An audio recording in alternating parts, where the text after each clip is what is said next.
har mo woni plus radical kono andi ko arata kon ka panel diga yimɓe ɓe yewta o ndaara o tawa sike kanko ka woni ɗon kanko nayon combat yimɓe ɓe woni quoi faami par ce que yimɓe ɓen ko woni ɗo ko fiyo laggine hettu hoore mum ko ɗum wona normalement yiji ba ko wonani Mamadi Doumbouya fottengol ɗen ka no andi ko wonani ko Mamadi Doumbouya mi waɗa contre ɗum ɗon c'est ça goɗɗo ko wonanta kon goɗɗo c'est pas ça le problème c'est quoi le hoore ko wonantamo kon ko yo wonanmo hara koye hoore gonga kan na yo wonanmo e hoore fenade au moins là il y a des preuves sont là parce que no woodi yimɓe buyɗo ni wonanɓe Doumbouya hay enen ɗo hiɗe wonani Doumbouya kono ko wonanɗen mo ko yo iwe hoore fenade ɗum woni ɗe o ara o ara e hoore gonga kan dawna Doumbouya fottengol len non a faamu komi wonanimo ko na en tant que tel wiugol siki ko yo wonu ka laamu no non min komi wonanaymo simi wonanaymo ko yo wonu ɗon organisa élection ji ɗi a faami o waɗa honno o artira ordre constitutionnel o a faami o iwa yo ka caserne yo non anda suti na ɗum o faala wadde ka joni ko ɗum woni e wonanamo joni ka non min mi wonanamo ɗum ɗon few wonanamo voilà o debi mi wonannomo par ce que ko ɗum no en waɗay ka subhanallah Doumbouya wacce dina yo men pooɗa e noppi makko ɗi nalonde Doumbouya sakkitora no kaniri o wiye ko watta laggine ko andi laggine andi ceerno monenen bo ɗo woni haala ceerno monenen bo no woni haala o hanki mi heeɗi on vidéo makko quoi anda heɗo vidéo goɗɗo tawa jakaɗa diwi ton paramétre ji buy ta a reekuti a yiya piiji buy jakara mo yo ton goɗɗum jaka an kadi ko aroya famal woni wo Guinée en personne ɓe créay dictateur jo quoi oui ɓe créay bonɗo quoi au fait a faami ɓe créay bonɗo goɗɗo no arde sikara mo mari intention moƴƴo kono si ƴetti tan mum seeɗani quelque 1 mois 2 mois tawa kamɓe ɓe wawimo waylude ɓe waɗa mo sikki ko kanko gaynata ɓuri jiba laggine kanko woni Allah a faami ɓe changea noon e makko on few o wona e ɗum kankadi joni noon nde mo ƴawnoya hoore o tawa o perdino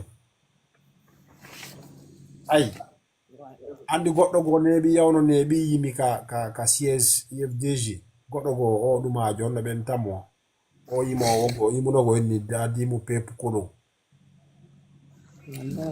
no ɓen natamo mi yejjitinde makko quoi o ɗumajo sosojo yimowo quoi o yima e ɗon ɗumajo a faami woni wo dadimu pepu kolo andi ko gonga o woli siki aspect mo woli on oya dadi anda yimɓe ɓe par exemple joni sa ndaari ɗo holli siki dadi anda yimɓe ɓe wano hande nini Alpha Condé so o ndaari wano vidéo jo o ndaari wano makanirayi est ce que ɗa faamude voilà ko Bouba espoir de Koronti on tigiri hande nini si on ɗon o ndaari ka o woni to o ndaari wano makanirayi ko woni e wolde e médiaji yahaɗa ina sutenayi Mamadi andi siki o faamay dadi o faamay kanko tigi aɗo anda Guinée joni noon o andi par ce que ka woni ɗon nini o andi joni wonno ɓe ndemo ɓen ko Allah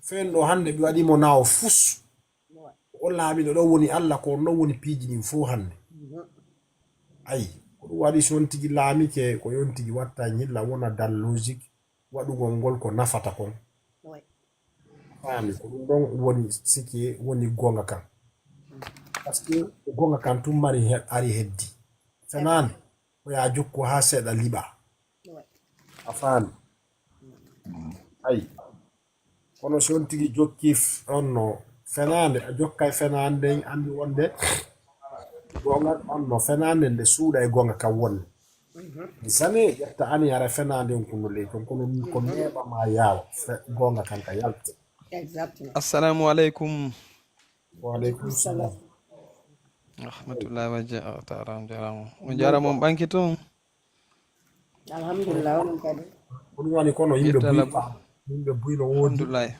sa daari wano hande la Guinée sa fala joni hande nin yo laamu approché yal tu waɗa ɗo vidéo ji o manta laamu ngun inna ko kamɓe gaynata ñando ñande haɓita ɗo yimɓe seeɗaɓe ɓe fama réellement na haɓidude e hoɓɓe goo faalaɓe iw yoɓe iwɗon a faami ɓe ƴetta hunde nde guine en fof hawti hara méritande ƴettande ɓe jonnama Wallahi. normalement ko ya gollu si mérita ɗum ɗon Normalement, oui.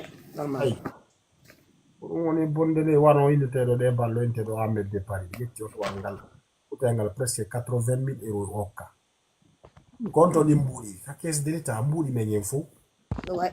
joni no woodi yimɓe nini hande nawnuɓe haɗa sikki ordonnance mo 10 millions de francs guiné $1000 ko ɗum haaju maɓɓe woni e mum haɗa ɓe wi on difficulté a faami kono ɓe ala heɓude ɗum ɗon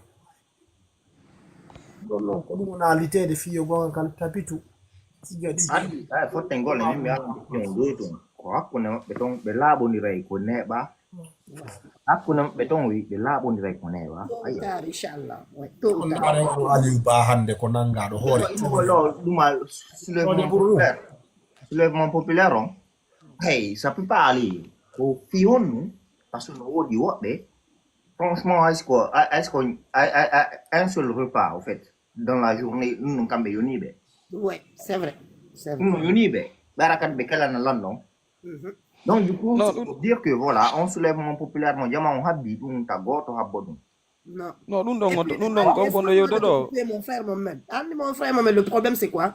Le Guinée, je vais te dire honnêtement, moi j'ai grandi en Guinée, je suis né là-bas, j'ai grandi et puis j'ai quitté jeune, je n'avais même pas 20 ans. Mais le peu de temps que j'ai connu en Guinée, le Guinéen ne connaît que son intérêt, pas l'intérêt de tout le monde. Et tant que tu ne penses qu'à ton intérêt, ton propre intérêt, tu ne penses pas aux autres, tu ne réfléchis même pas pour les autres. Que tu vas souffrir, excusez-moi le terme, dans la merde.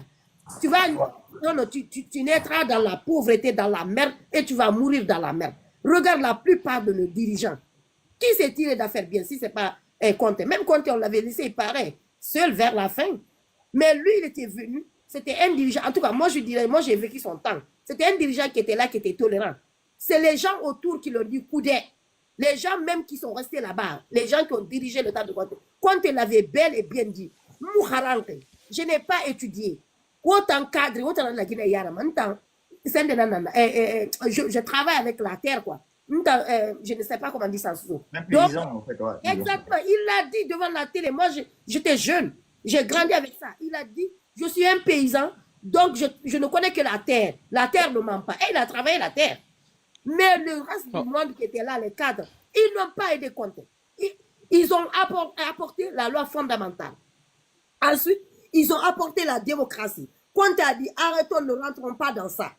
Il y avait juste je pense une ou deux parties, je ne me rappelle plus. Mais il disait tout le temps non. Les gens ont insisté. Les cadres, c'est les mêmes qui sont encore là dans le système. Ils ont emprisonné d'autres. Mais c'est les mêmes qui étaient là. Je ne vais même pas dire leur nom. Donc le cadre guinéen ne connaît que son intérêt. Il ne connaît pas l'intérêt des autres. Mais si tu ne penses pas à ton voisin, tu ne penses pas aux autres, mais comment tu peux développer un pays? Comment tu peux aider une population? C'est impossible. non jamais C'est impossible.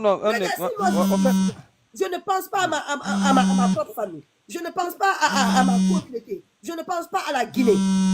C'est comme je pense à quoi? Je pense à du développement.